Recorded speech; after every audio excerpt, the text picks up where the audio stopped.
Terry, I don't think I could pick a better start for races that are going to be at Gulfstream Park. Doesn't that give you like that beginning, give you kind of like that beach vibe, and then you got a little bit of the music at night, which it's almost like a Corona Light commercial. That feels like It does, yeah. It really does. Yeah. a Corona commercial. I don't know. Do they make Corona Light? I don't drink anymore, so I don't know No, I the have no style of idea. beers, but Yeah, I don't drink beer, so I don't know. I don't drink beer. I just do the hard stuff, baby. Like yeah, like Jack Daniels. So Oh yes, I don't drink anymore because I was a danger to myself and to the world, Terry, on those days, and I don't want to be a danger to either any longer. no, So I don't blame you. today, Terry and I are going to cover races 5, 7, 8, and 9 at the Gulfstream Card because on Thursday with our guest Claudia Spadaro. I don't know why J Marco's got me so like mentally messed up on her last name. It's not even a hard last name, but um, you can catch that over at horseracingtoday.net. We have the entire show there with Claudia, and then also Terry, myself, Tom, Sean. We have listed our picks. Again, you can find all of that over at horseracingtoday.net. You can also find Claudia's picks there. If you go here to the horse racing tips, you see all the different tracks that we have, where we have organized free picks from different racetracks. And of course, we've got them all covered for you today as well at Guaranteed Tip Sheet with some selected picks, suggested wagers. So we got you covered no matter which way you look for the Pegasus card today, Terry. Like I said, we're going to clean up the races we did not cover with Claudia. We'll have a little bit more on the Pegasus, the matchup race, if you will, between Life is Good and Knicks Go a little bit later on in the show. But let's get cracking right away, Terry. Let's start with race number 5, which is the La Prevoyante Stakes. I hope I got that right. You know, we're so big on pronunciation around here. We had one gentleman, the pronunciation police, get on our case because we were mispronouncing names. But hopefully we don't mispronounce our picks here, Terry. That's hoping. I hope not. So this one is a 1.5 miles on the turf course. You can see it kind of starts right before the backside, the come home turn there. Mm-hmm. Comes around the front stretch and it goes all the way back around. So you're going to make 1, 2, 3 turns. A 3-turn race. Reminds me a little bit of a Commodore song. Once, twice. Remember that one? Three times a lady. Yes, indeed. You come for all sorts of entertainment here, Terry. They don't run very many races at 1.5 miles on the track, on the turf course at Gulfstream Park. But I did look back at some previous races, Terry, and found it looks to me like you kind of want to either a very inside or very outside post, and not too far off the pace. Maybe not on the lead, maybe not all the way in the back, but probably somewhere in that 3rd, 4th, or 5th range at the half-mile marker to have a best chance to win this spot. And always, as we do on these Saturday stakes cards, Terry, we take a look at what the early pace might look like and what the late pace might look like. So according to our analysis, this is how the early pace sets up. And you can see that the number 1 horse, Sorrel, and it's interesting in this, Terry, that they all step down just a little notch. It's a little bit slower from Nice Eno, a little bit slower to Honor Hop, and then Onyx and Scarabia. Those two have some pretty similar early pace numbers. On the way home, Niceno has the best late pace number, so I guess you have to think that horse is probably going to be somewhere in the money, which is kind of interesting. And then Scarabia, Sister O'Toole, Hungry Kitten, all of them have some pretty similar figures on the way back. And then we also take a look at how these races plot out in terms of horses' speed figures. Between the red dots are their averages. The lines represent the high and low water marks and all the numbers in between for these horses. So just looking at this chart here, Terry, it sure looks to me like the 4 and the 6 have the highest averages, and also the highest peaks and the lowest valleys. Yeah, it sure does. Yeah. So sounds good. All right. Well, let's run down the field horse by horse to see what we think about every horse in this race, Terry. Let's start with number 1, Sorrel, which we talked about before. Horse began her career in England and now made her way over to Gulfstream, then Aqueduct, then back to Gulfstream. This is the third time off a layoff for Sorrel. Terry, what do you like about this horse? Well, first of all, I like the marathon races. I always have. And Sorrel did well in Europe, but not so well in the United States. Changes to jockey Irad Ortiz Jr. and is trained by a high percentage winning trailer. Has a bullet workout on January 21st. 1021 breezing, best of 4. So. Yeah, this horse, Terry, has 8 high-quality starts in 10 races. The last 2 do not qualify here in the U.S., but a nice bullet work on January 21st suggests that maybe Sorrel gets back into that English form. And then also, as you mentioned, Terry, it does have a very solid jockey-trainer combination there with Christophe Clement in Irad Ortiz. Number 2, Terry, is Sister O'Toole. This horse, Terry, is making its second start off a layoff. It looks to me like it's stepping up a little bit in class, though. Did run in a couple of grade 3s before going to the bench last time out. What do you see in the 2-horse, Sister O'Toole, that you think might give it a chance to win? Well, first of all, she's a deep closer, and she's stretching out. I think that'll help a lot.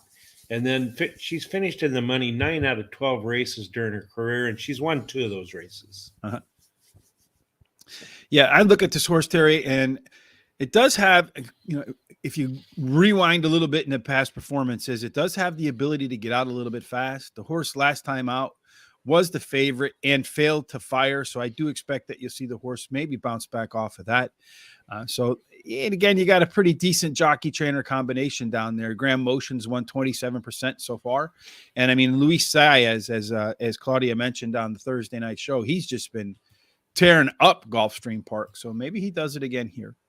The 3-horse Onyx, Terry, this one's 30-1. It's the Pete Aiello, another friend of the show, the morning line maker. Didn't really give this one much of a chance. Do you? No, actually, this horse is a horse that either wins or does nothing. It's won 3 races. Mostly does nothing. Right. And she's won 3 races in her career, but has not placed in any other races. So I don't give her much of a chance. Neither did Peter, neither do I. Always Shopping, Terry, number 4, the 7-5 early morning favorite, Terry. Lots of reasons to maybe back this horse. What are your reasonings for backing it? Well, I like Always Shopping because she won her last race at Gulfstream Park at 1 3/8 on the turf. Now she's stretching out to 1.5 miles. She likes Gulfstream as she's won 4 out of 6 races there. And her best turf speed is fastest among today's starters. She's trained by Todd Fletcher, who in the last 14 days have won 40% of his starts. Yes, this is absolutely what you would call a horse for the course, Terry. Always Shopping has run at Gulfstream Park 6 times, managed to win 4 of those. Tried her luck at other tracks 15 times, Terry, and only managed to win 2 of those. To me, that's the definition of a horse for the course. Making its second start off a layoff, Terry, and more often than not, when Always Shopping makes a second start, it is better than the first start, and the last start was probably good enough in this spot because she tied for the highest last race speed figure. Number 5, Nicino, making his first start for Edward Vaughn. It's an angle that only hits at I think he's 1 out of 6 so far doing that. I'm not a big fan of the horse coming from a Laurel or Prec Isle Downs or Delaware to the bigger tracks. As you know, to me, I call that a track upgrade.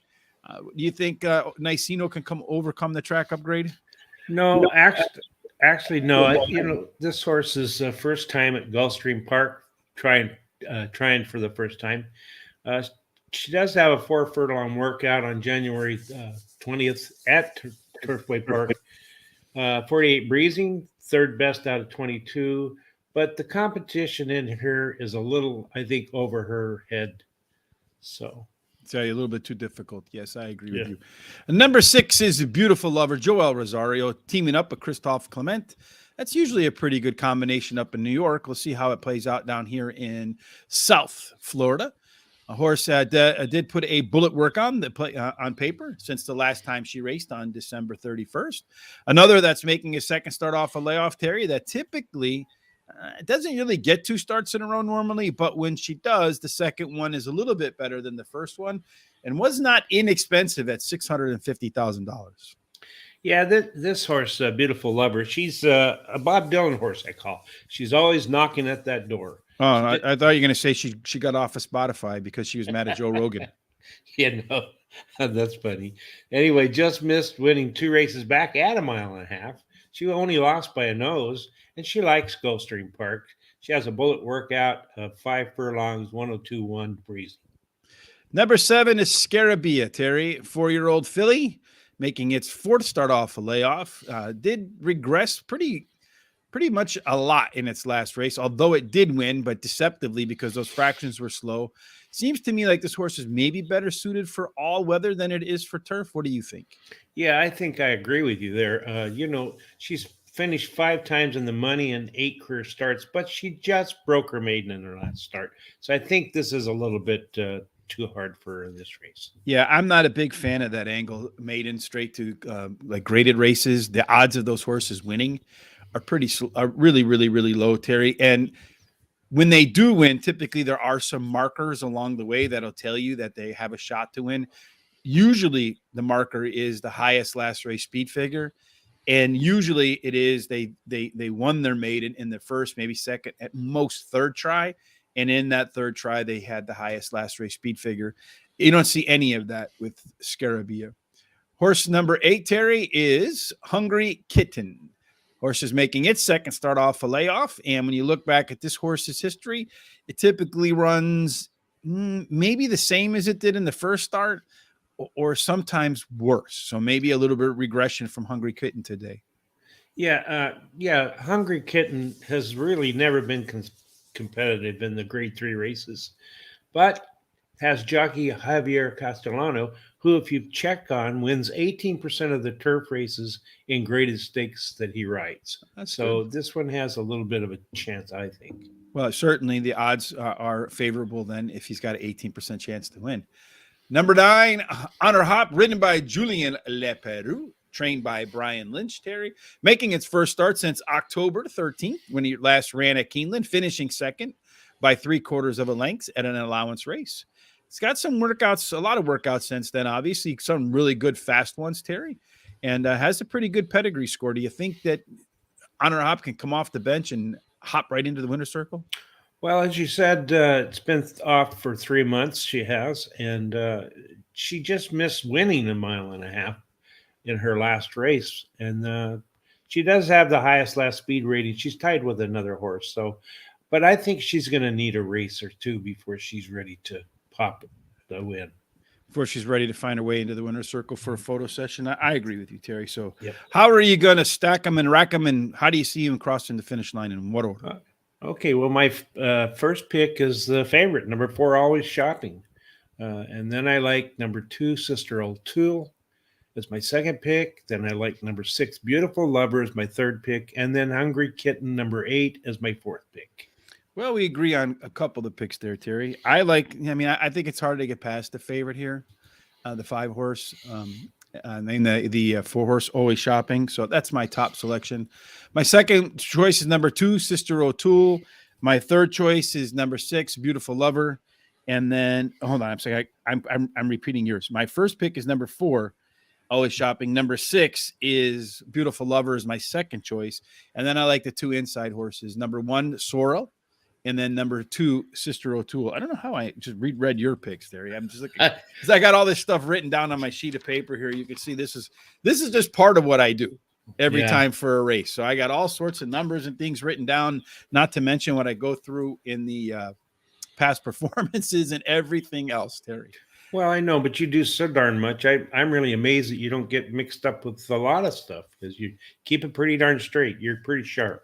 Well, everything I have to put it in notes, Terry, because if I don't put it in notes and put it in order, then I'm going to be in a lot of trouble. Like if I was a teenager being called to the discipline office in homeroom in high school. Yeah. Which was almost a daily occurrence for me, Terry. Can you believe that? Yeah, I do believe that.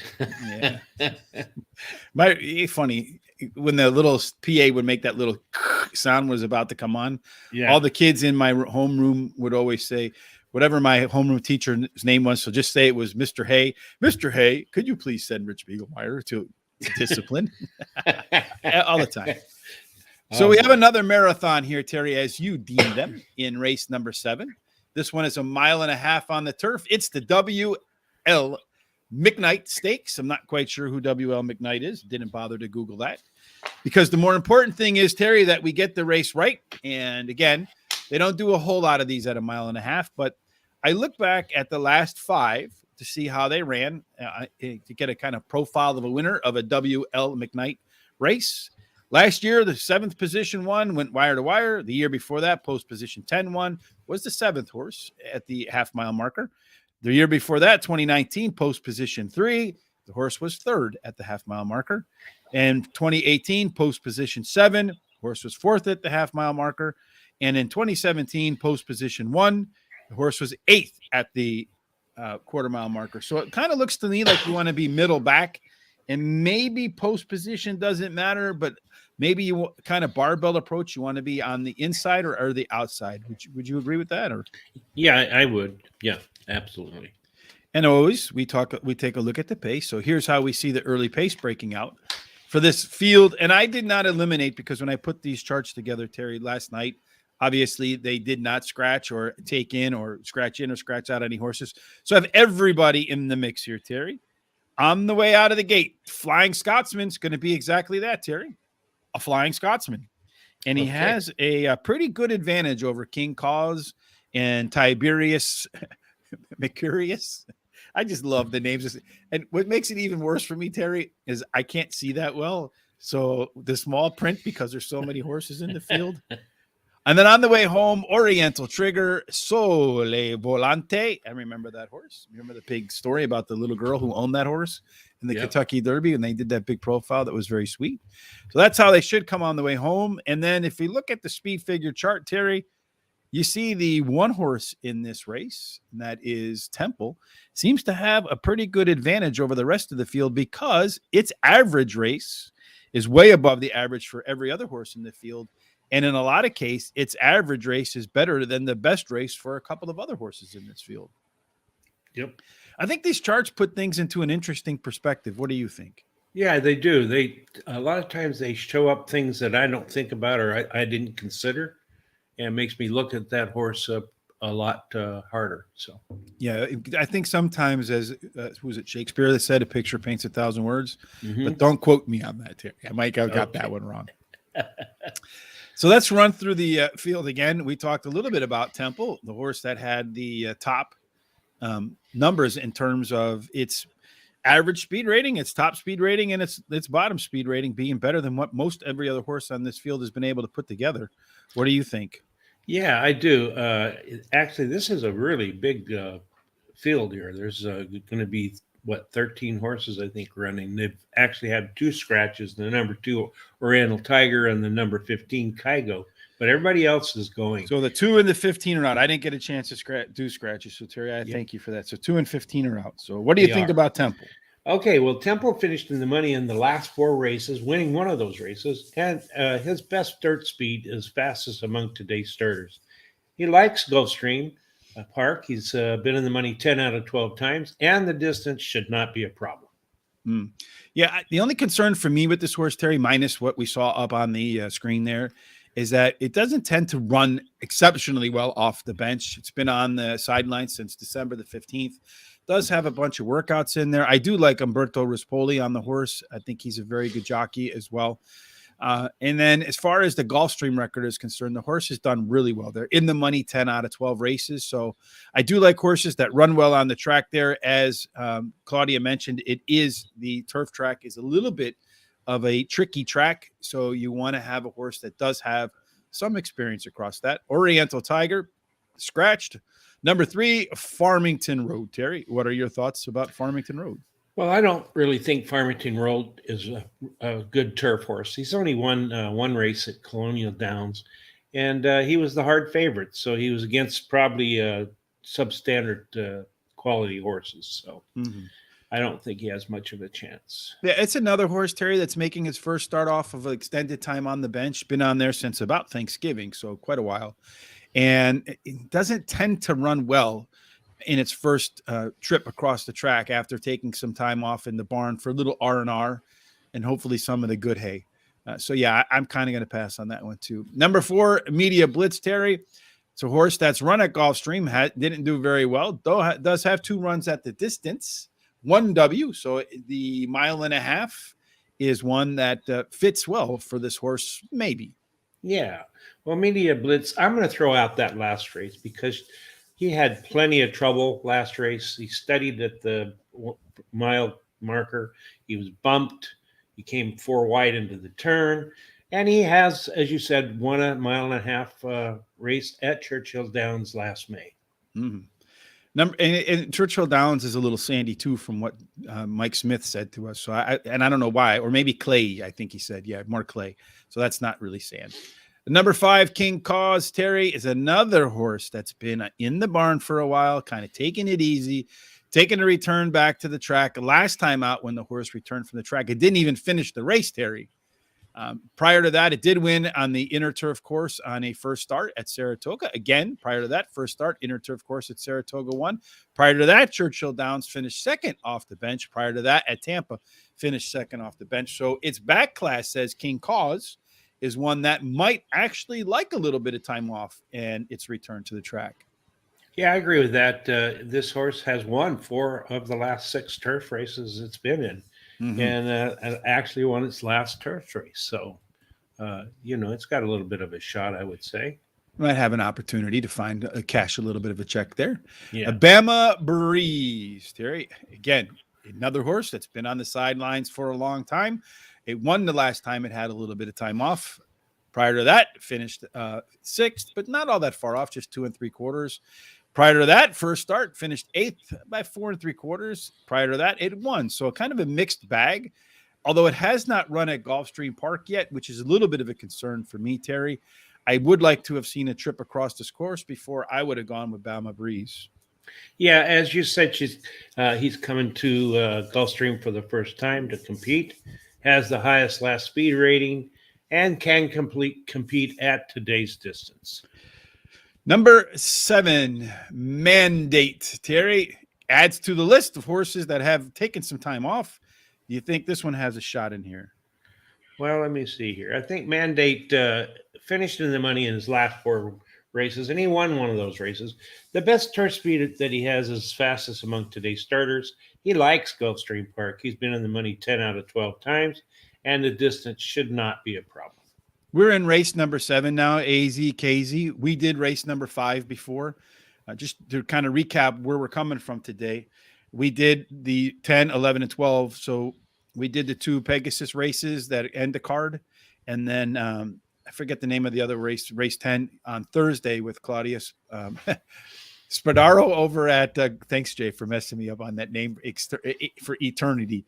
But we did those with Claudia, so you can check those out over on horseracingtoday.net. We have a link to the video embedded. You can also catch that video on our YouTube channel at Horse Racing Radar TV.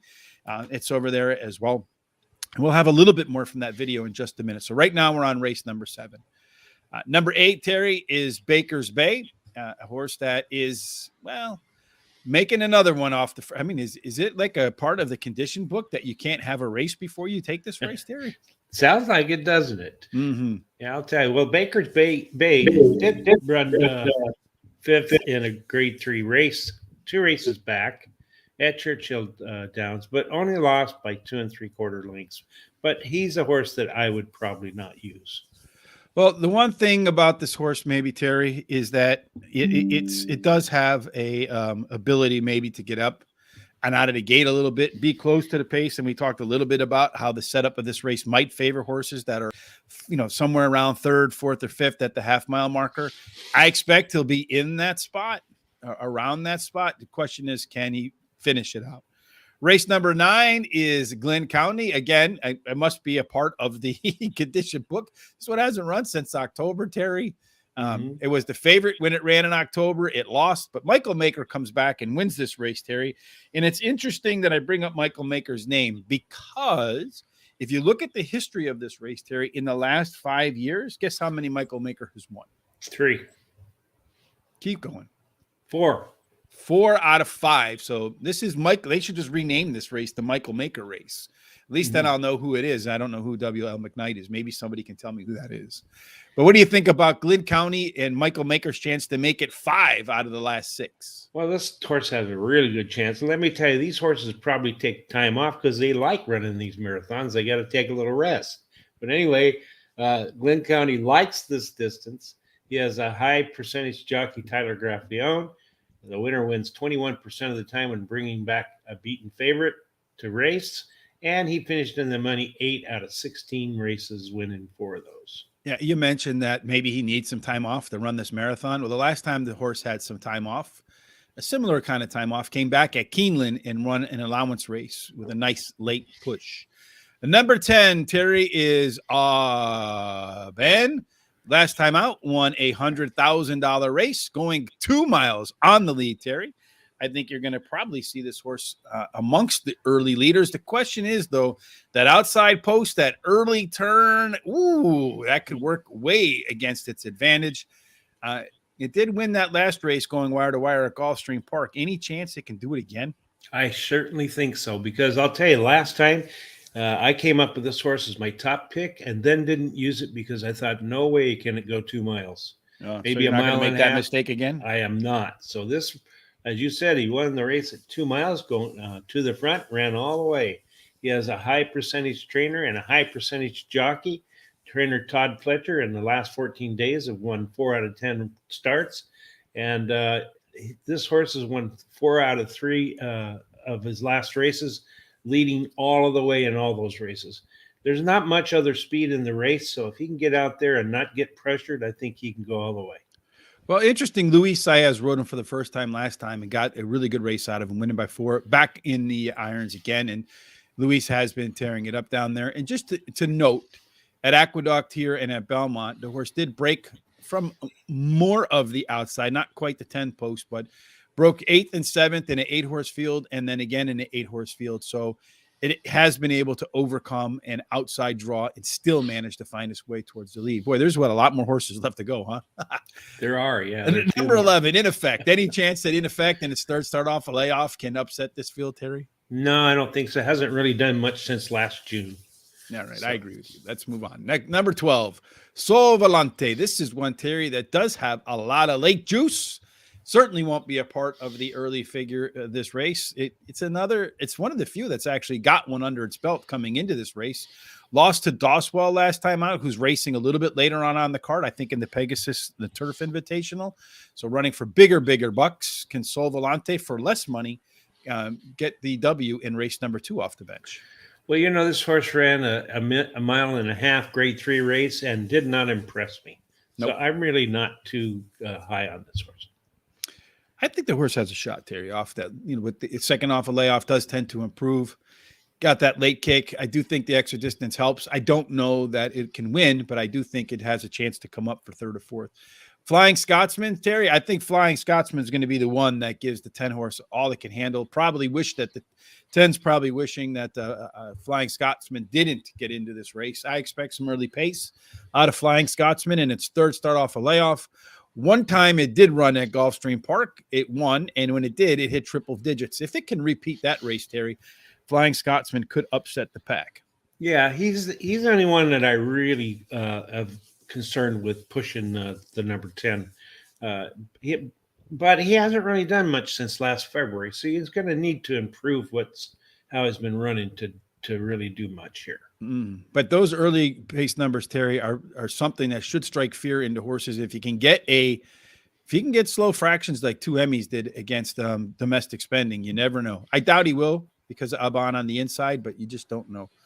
Finally, number 14, Tiberius Mercurius, 2nd start off a layoff. Terry, this horse typically 2nd start off a layoff runs as good or maybe better. Typically not very well bet.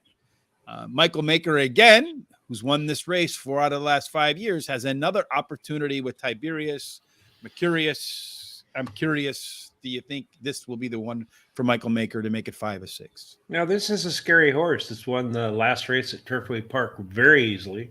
And the trainer wins 18% of the time when it goes from an all-weather to the turf. 4 furlong workout on January 19th, 49 flat breezing, 6th best out of 48. So in this race, Terry, let me just go back real quick because we're only doing 4 races here. AZKZ, you can catch all of our picks for the later part of the races over at horseracingtoday.net, where we have listed them for races 10, 11, and 12.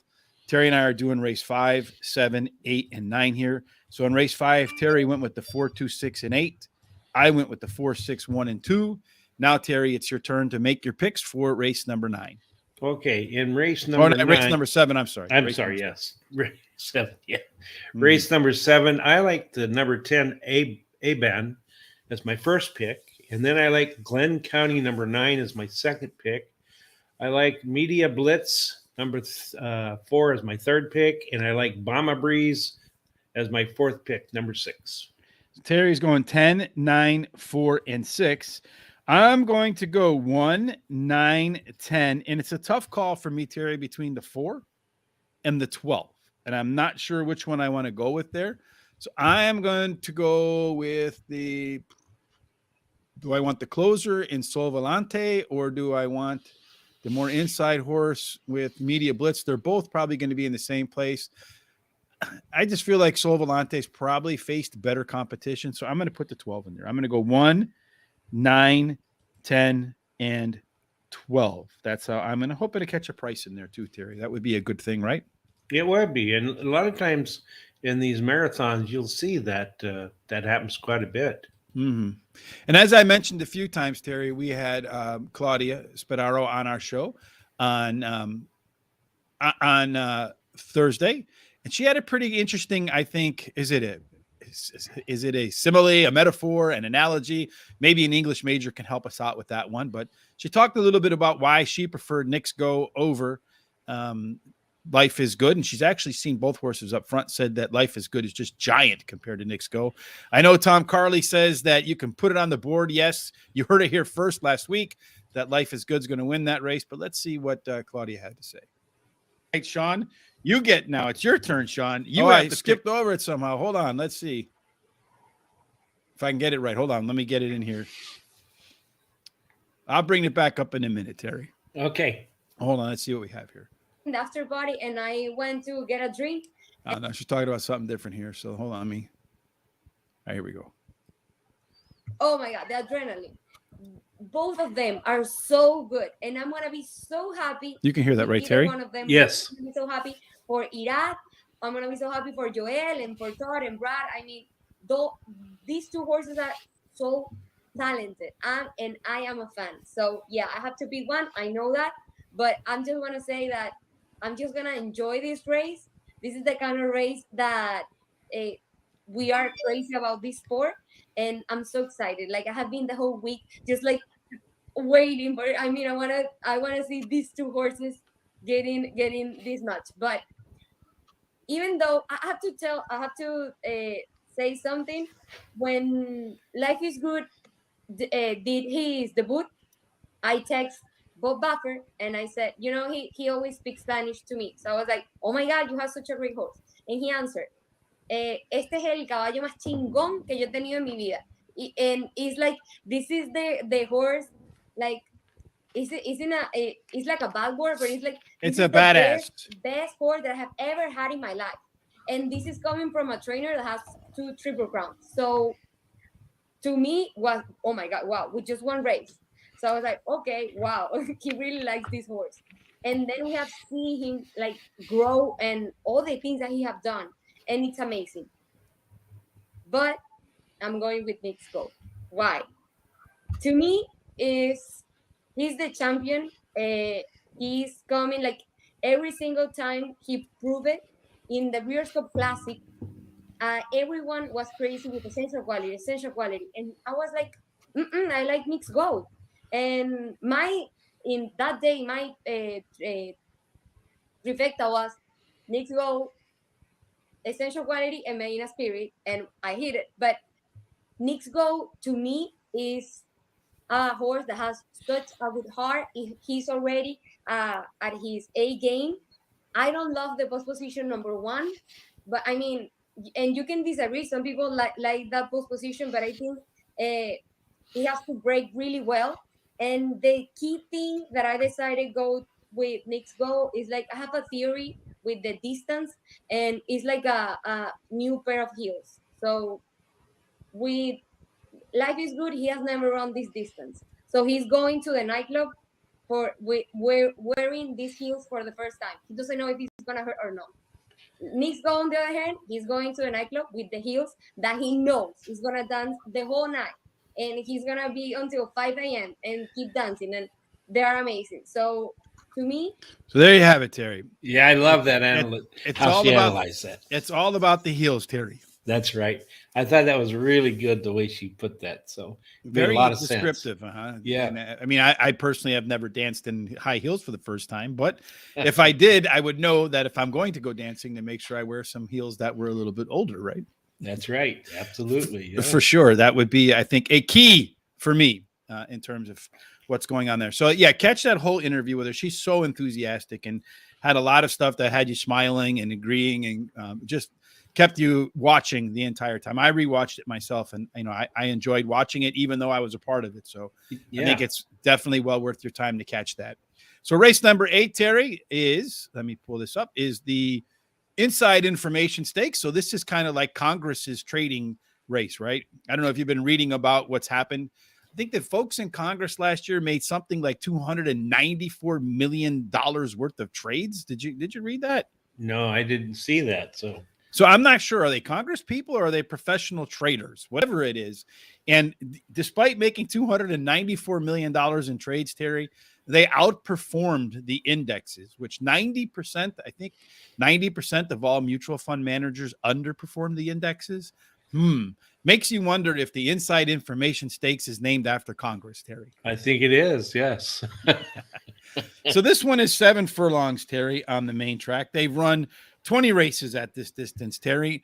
15 of them won by speed. 5 of them have gone wire to wire. And it looks like you want to have either an inside 3 post or you want to have a number 8 or higher. And as we always do, Terry, we take a look at what the early pace might look like. So when they come out of the gate for the inside information, this is a little bit of inside for information here. The 8 horse looks like it does have the best early pace in the field and a pretty good advantage just one time over AJ Indy, Jakarta, and Mon Petit Chou. On the way home, Crumb Bun, Terry, is the fastest of the bunch. Dance de Oro, 4 Graces, and Pacific Gale really don't have much difference between them in their late pace numbers. And if we take a look at what their speed races look like, well, that 3 horse certainly has a big range, can run the best and the worst out of any horses in this field. But the 2 most consistent horses look to me like number 5, and that is 4 Graces, and number 6, Pacific Gale. They have the highest average speed figure. They run much closer to the top of their average than they do the bottom of their average, Terry. And their average races are well above the average race for every other horse in this field. I really do think that these charts make you consider horses that you might have otherwise passed on before. I think you're right about that because it just pointed a couple of things to me here. So let's go through the field, Terry. Let's start with horse number 1. That is, I got a page back up here again. That's Family Time, Terry. Always got to have a little bit of family time. What do you think about Family Time? Well, let me tell you, first of all, this race is a really wide open race as far as I'm concerned. And Family Time has won 2 out of her last 4 races.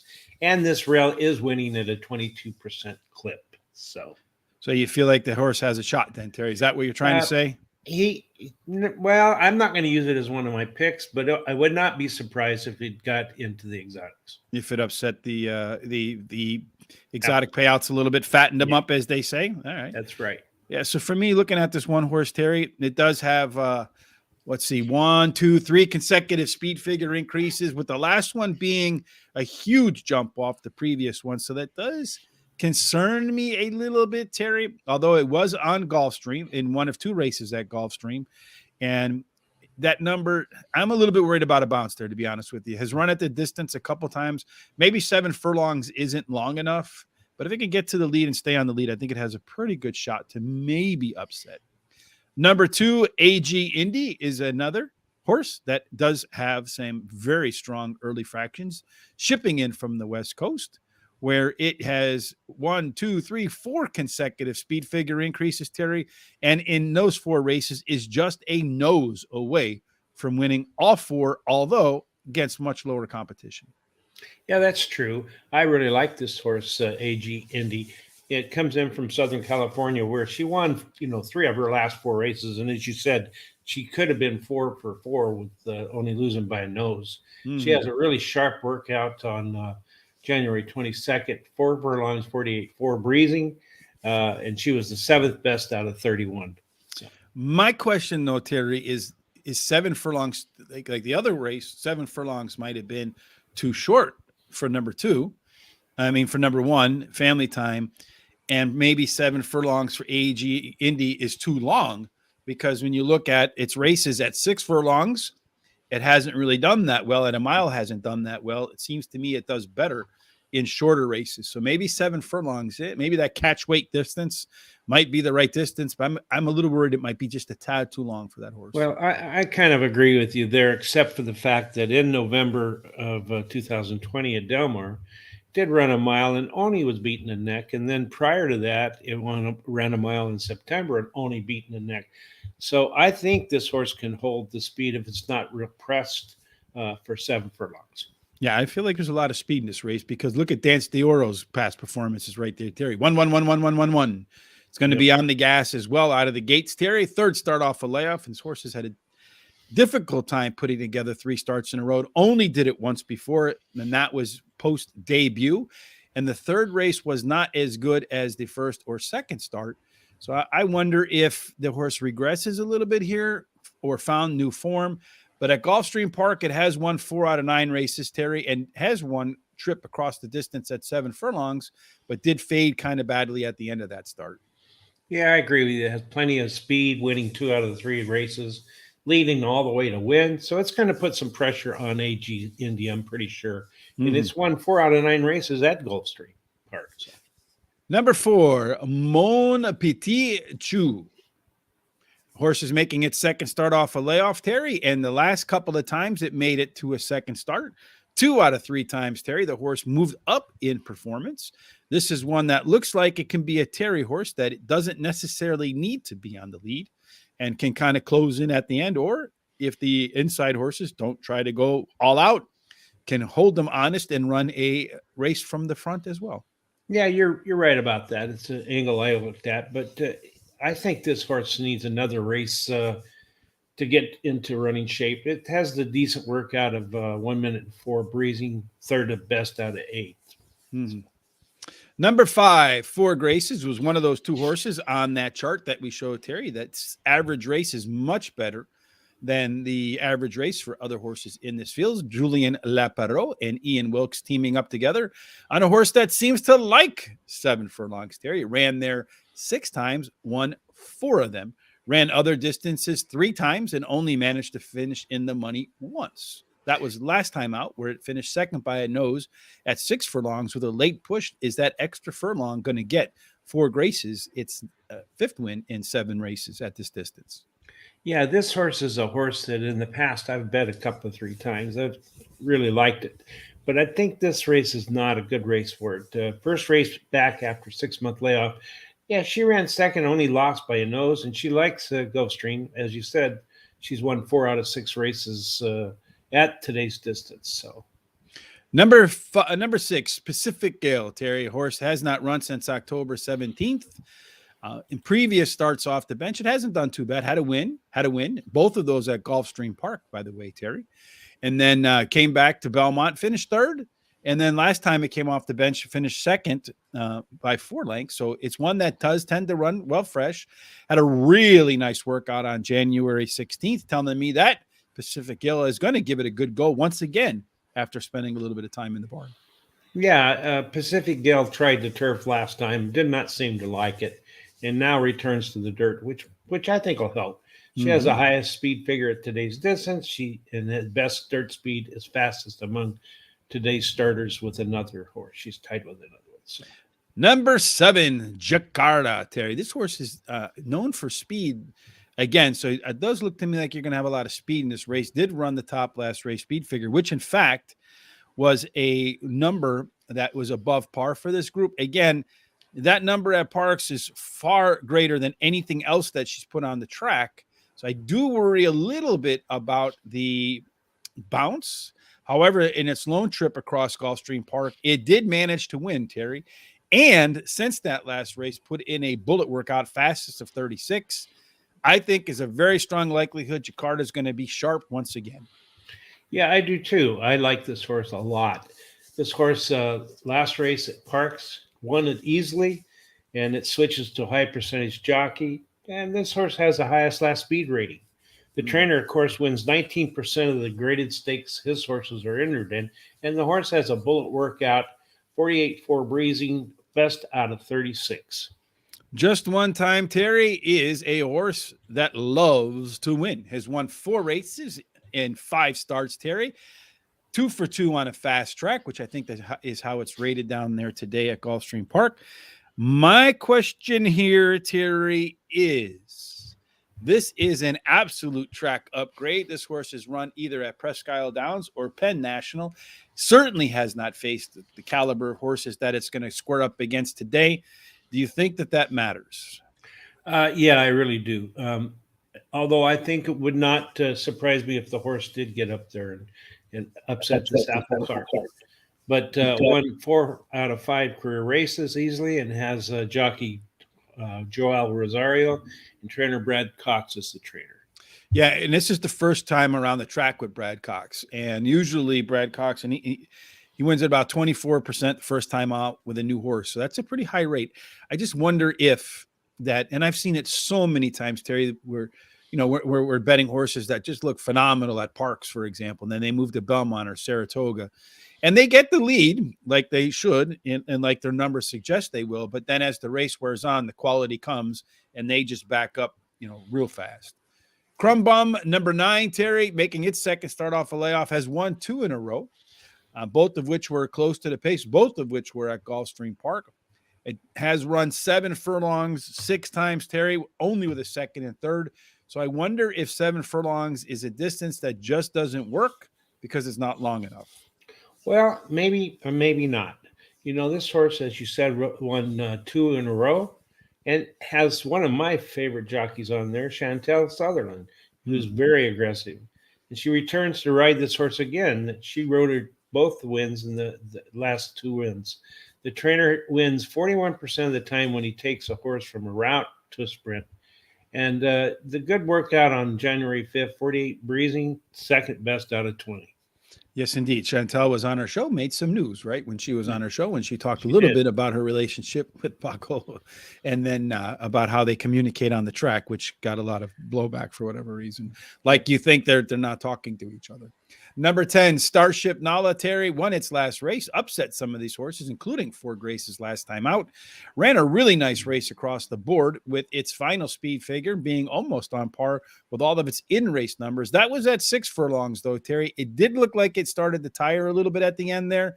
So is that extra furlong going to be too much to run for Starship Nala to make it 2 wins in a row?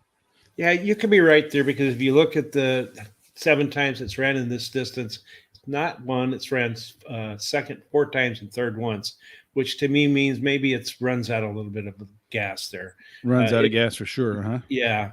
Now, it did win the last race by a nose. 4 Graces really coming to try to get it. And it does have Paco Lopez in the irons. So he's got our Jared Bush has a pick 3 for 6. So starting in race 7, 8, and 9. He's going to go with the 1, 6, 9, 10, 12. Race number, 8, 2, 3, 6. Race number 9, 2, 3, 4, 5, 9, and 10. And then he's got one for later on in the day. Race number 10, pick 3, 1, 8. With 2, 3, 5, 6, 9, 10, 12. And then the 4 and the 7 to close it out. He's walking away from Nick's goal, which is kind of a interesting call there. But Jared, when we talked to John Stetton, he did say you got to take a stand against one of those 2.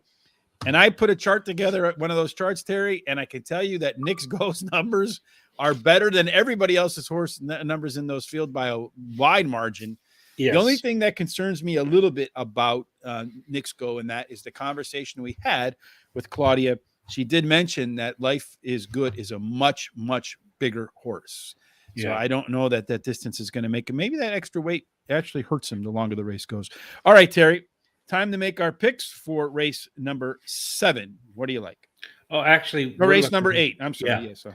I like the number 7 horse, Jakarta, as my first pick.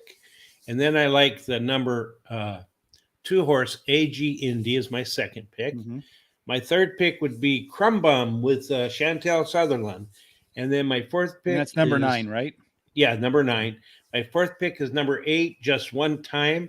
And I did pick a fifth pick because this there is you go. A new Terry's breaking out some new rules. 7, 2, 9, 8, and what else? At number 3, Dance d'Oro. 7, 2, 9, 8, and 3. Well, I don't do 5 horses, Terry. I know. Because I stick to the script, buddy. I just couldn't get between What I do is I pick 3. one, Terry, and then the one I pick is always the one that doesn't win, and the one I don't pick is the one that does win. That's the way I do it. That's right, and that's why I said both of them. So for me, Terry, I'm going to start with Jakarta. I'm going to go 7, and then I'm going to go 5, 6. That chart swayed me on those 2 horses, the 5 and the 6 horse, that their numbers were just so much better than everybody else. Their average race, if they just run their average race, it could be good enough. So Jakarta, followed by 4 Graces, followed by Pacific Gale. So that's 7, 5, 6. And then I'm going to close it out with number 3, Dance d'Oro. I'm not going to do like Terry and add a 5th horse. But if I did, it might be that 8 horse coming in from Penn for Brad Cox. But again, I'm not a big fan of horses that make that big track, small track to big track jump. It just, I've seen it fail so many times before that I'd rather they beat me than I beat myself. And then finally, Terry, race number 9, this is the last race we're covering, is the Pegasus World Cup Filly and Mare Turf Invitational Sprint. Whew, that's a mouthful right there, Terry. Let me tell you, right? It is. So I look back at the last 5 races here, and then mile and the 16th that were at a mile and a 16th because last year's race was only at a mile. So I had to rewind to 2020. The third post position 3-1 was 6th, Terry, at the half mile call. At the quarter mile call. 2019 post position 1, 4th at the quarter mile pole.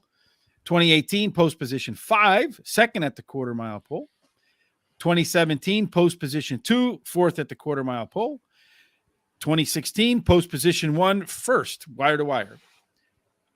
And it was the rail horse. So it looks to me like, Terry, you want to have an inside post at this mile and a 16th race at Gulfstream Park. What do you think? Yeah, I agree. But first, I'm going to say that there is a scratch in this race, which is I thought was a very competitive horse. Number 3, Lady Spite Spear. Spear has been scratched. But scratch number 3. All right. Yeah, but I'm going to start out with. Well, hold on. We're not going to go to the picks yet, Terry. We have other things to do, my man. Yeah, I'm going to. Okay, go ahead. What were you going to say? Go ahead. I was going to tell you about number 1. Horse number 1. Oh, yes, but we're not going to get there yet because we have to do our pace scenario, Terry. Oh, there you go. Yes, right. Sweet Melania is the fastest horse out of the gate, Terry. And then it's like a little gradual step back to Shifty. She, as you mentioned, the 3 horse is scratched, so Lady Spate Spear is not going to be in the pace at all. But In a Hurry will be in a hurry. On the way home, Gift List should be one that is running very well late, followed by Regal Glory and Summer in Saratoga. And again, each one of these kind of takes a little step down from the previous one. And if we take a look at, and the 2 horse is at the bottom because the horse doesn't have a U.S. race yet. So if we look at the charts here, because it's coming in from Italy, and I didn't quite know what to do with Italy. In this chart, I just kind of took the average of everybody else and did that. So I would disregard the 2 because if I don't throw something in there, the chart looks funny. But if you look at this race, Terry, it looks to me, once again, like the chart is identifying a horse here, the 7 horse that seems to run, and that's nicest, seems to have the highest average race in a very tight gap, but only run 3 races so far, between the top speed figure and bottom speed figure that this horse has put together. All right, now, Terry, we go to the 1 horse. Yeah, I got a little anxious there, didn't I? Yeah, it happens sometimes, Terry. I know you want to talk about Sweet Melania. Right? She can make anybody anxious. Well, she does, and she finished in the money in her last 4 races, and she's winning the last race. Highest speed figure at today's distance. She has the best turf speed, and also she's got a very hot trainer that we've been talking about, who has won 4 out of 10 races. And then she's got a really good workout, 9th best out of 31. Yes, and definitely had some very hot. Well, we won't go there today, Terry. We'll just stick with the horse racing. So, horse, definitely that's going to be a part of the pace early on. No question about that, Terry. It does look like from the previous races to me, Terry, that you do want to be inside. So, inside, a little bit of pace seems to be the way that works.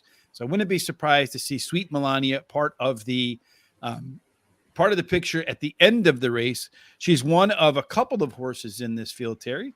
I think one of two, it looks to me. Well, there's a handful of them in here. But is one that did run a last race speed figure above par for this level, Terry. And typically, Sweet Melania does in race number 2, minus some kind of trouble, improve off of race number 1. So, as you said, race number 1, top last race speed figure. Any improvement could be enough there. Number 2 is Wakanaka. I think I probably got that right. Now, if you look at that record right there, Terry, it's a neck away from winning 1, 2, 3, 4, 5, 6, 7 races in a row. Yeah. But I just don't know how Italian racing stacks up, because I know from talking with Tom and we're doing the international racing, probably your first choice would be Ireland, because they have the highest purses in England. In Europe, followed by England, right? Yes. It seems to me that the German horses are running fairly well now too. And then if you go away from that, I would probably go to Japan, then maybe Australia, and then maybe Italy. I don't know. So I don't know what to make of Italian races. What do you think of Italian races? Well, I don't know either. It's really hard. Although from what little experience I have, they don't seem to come over here and do as well as the European horses from England and Germany and places like that. But this horse, has been 6 wins out of 6 for 8 on wins, and it's had 2 seconds in Italy, but it's never raced in the United States, and it's been off for 9 months and has decent workouts, but I need to see a race. Yeah, and shippers to U.S., Bill Mott's only won 2 out of 17 races, and I went back and looked at some of the horses it beat to see if maybe some of them competed like in other parts of Europe and won against fields and names that I'm familiar with. It just did not show up for me. So I was like, well, I have to pass, because I know more about other horses. Like the 3 horses you mentioned, a scratch. Number 4, Regal Glory, Terry. This one loves the limelight. It's won 9 out of its 16 starts, Terry. 1 for 1 at the distance. Has a second in its only trip across the Gulfstream track, Terry, and won 9 out of 16 on turf. So what do you think this horse is going to do in its first start since around Thanksgiving? Oh, I think it's going to do really well. It's won this last race at Del Mar on the turf, and she has a jockey, Jose Ortiz, and she has trainer Chad Brown. I mean, that's a great combination. Yes, indeed. Well, we've had Jose on the show. We haven't had Chad on the show yet. So I guess that's a thing we have to get done, right? Yep. Sounds good to me. Yes, I agree with you. And if you look at Jose's record on Regal Glory, it's a pretty damn good one. He's won he's a half a length away from winning 1, 2, 3, 4, 5 of the last 6, and as a second in there too. So Jose seems to get the most out of Regal Glory. Yeah, and I like the fact that this horse can lead or come from off the pace too. So, well, Gift List doesn't want to lead, Terry. Might run mid-pack, but definitely one that wants to close. I look back at its record over here in Europe. The lone race that it had on a good surface, it finished second. And since it's come to the United States, it has a first, second, and third with some good closing numbers there. I wouldn't be at all surprised to see Gift List at the end make a strong push and have a shot at the end of this race. Yeah, as you said, she's not finished out of the money since coming from Europe. And the distance won't be a problem, as she's has a win at today's distance. So.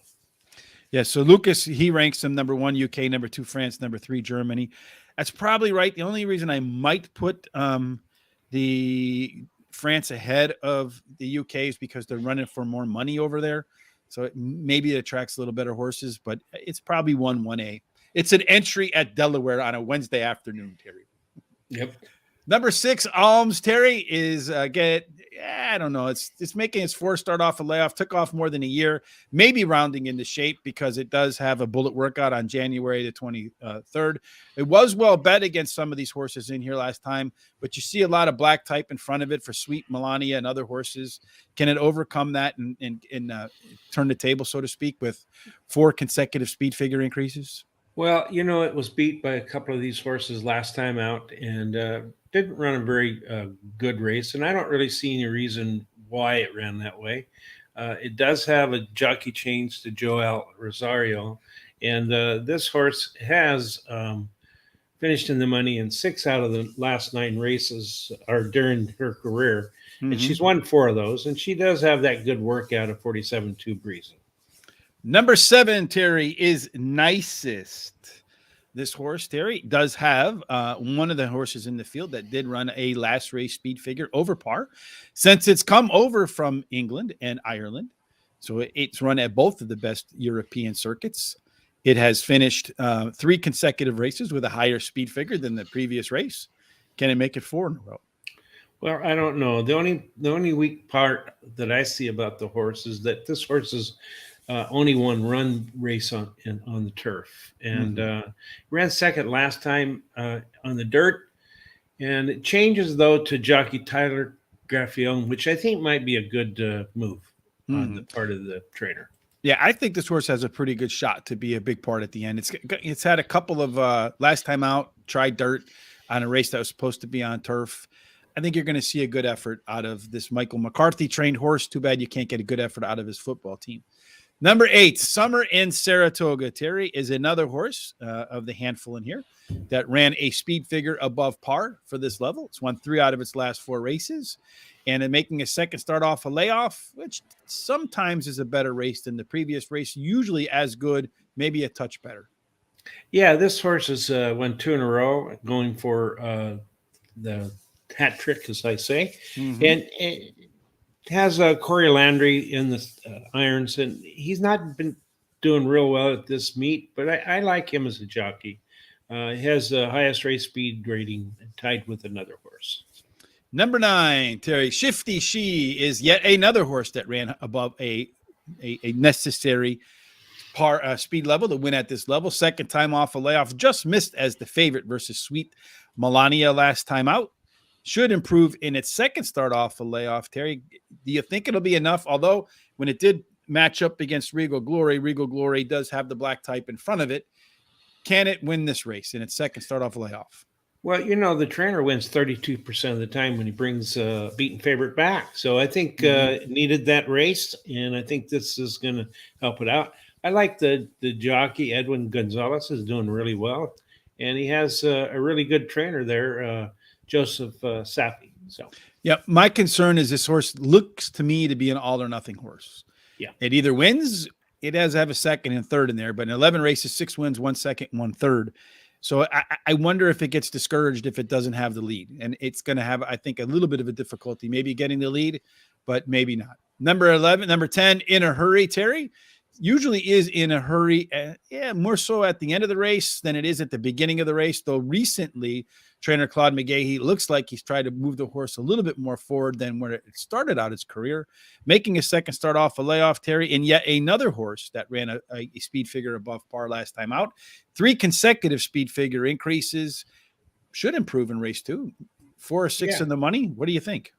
Well, he has a high percentage winning trainer who's winning at 20% of the clip at this meet. And he finished third in his last race, which was, pretty nice 30, close to only get beat a length by a couple of the horses in here. So he was competitive in that race. And Castellano comes back to ride him again. Yeah, and that one was at a mile. Right, today's at a mile and an eighth. So maybe that eighth of a mile could make a big difference. Finally, the last horse in this field is Bipartisanship, Terry. And Bipartisanship is making its 5th start here in the U.S. after coming over from Ireland. Seems to alternate between winning and not winning. It won last time out. So if that on-off switch continues to do the same pattern, maybe has a shot at the very back end of an exacta, superfecta, trifecta type thing. Yeah, it's true. This horse won its last race at Gulfstream Park, and likes a distance. And Paco Lopez rides the horse. The big thing for me is getting her out of the gate close enough. If she gets out of the gate too far, I think she might have a problem.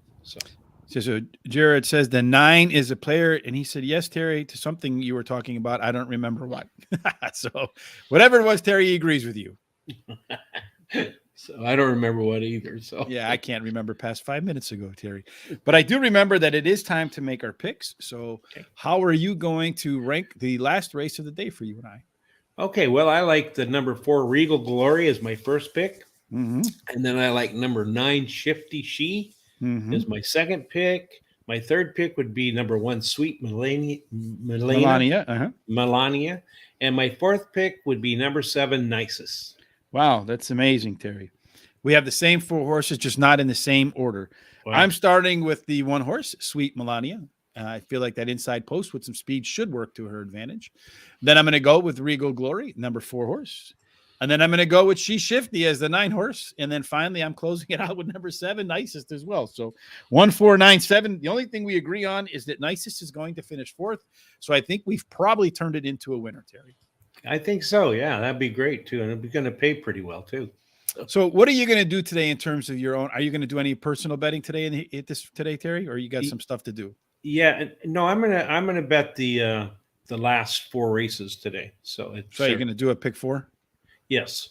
And a couple of if you look at my I'm going to try a pick 3 too, and I love the horse Kicks Go, and I think Knicks Go.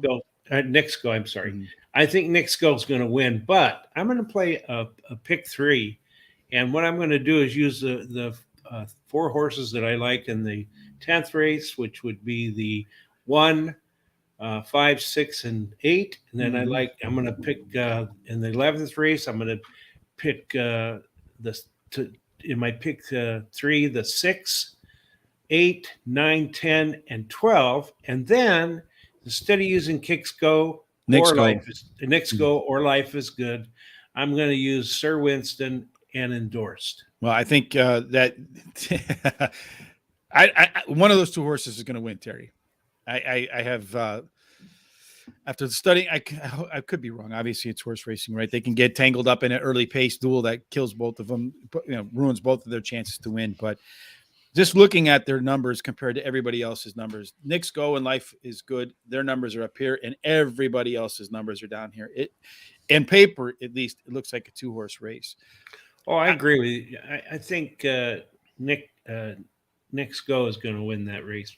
I really do. But I'm doing this in case something happens in the race. You just never know. And it's not going to be a lot of money that I'm spending. So. Or losing. I'm going to do a pick 6 today, Terry, because we had that show with our friend Jonathan Stetton from Past the Wire. You want to look at that. He talked a lot about, but I'm not going to take his advice. At least on one part, I'm not going to take. I think his advice on maybe doing a pick 6. So I'm going to do race number 7, pick 6. Starts there, Terry. I'm going to go with the 1, the 9, and the 10 in race number 7. Race number 8, this is the one I'm going to go deepest. I'm going to 5, 6, 7, and 3. Race number 9, I'm going to go with the 1, the 4, and the 9. Race number 10 is the weak link in this card, Terry. That's the single. I'm going with the 1. Race number 11, I'm going to go with the 6, the 8, and the 11. And I know this is where I'm not taking Jonathan's advice because he said you got to make a stand. So if you want to make a stand, if I were going to make a stand, I would make my stand on Knicks Go. Okay. But I'm not going to make a stand, Terry. I'm going to take the coward's route, and I'm going to put the Life is Good in there as well, 1, 4. I'm going to do it for 50 cents. The 50 cents pick 6. If you can do it for 50 cents, I don't know if you have to do it in 20-cent increments. So but anyway, I'm going to try to do it for 50 cents. And if you do it for 50 cents, Terry, I think it works out to be $108. Okay. And if I can't, then I'll either do it for 40 or 60. 60 cents will be a little bit more. 40 cents will be a little bit less. So That's my pick 6 because, he said he's winning $500,000 a couple times, $100,000 a couple times. I don't know that with Knicks Go or Life is Good at the back end, you're going to get $100,000. But if I catch some prices in the first 6 races, first 5 races, you never know what you come home with. And the reason why I didn't take his advice to make a stand on one. For $54, Terry, I'd hate to take a stand on one and watch the other one win and leave a couple $1,000s on the table. Yeah, I agree with you. That's a good thing to figure out. So, all right, Terry, any final thoughts before we get up and out of here on this Pegasus Saturday? Yeah, I'm looking really forward to tomorrow's game between LA and the 49ers, and I'm pretty sure the 49ers, not pretty sure, I'm sure the 49ers are going to beat the LA Rams again.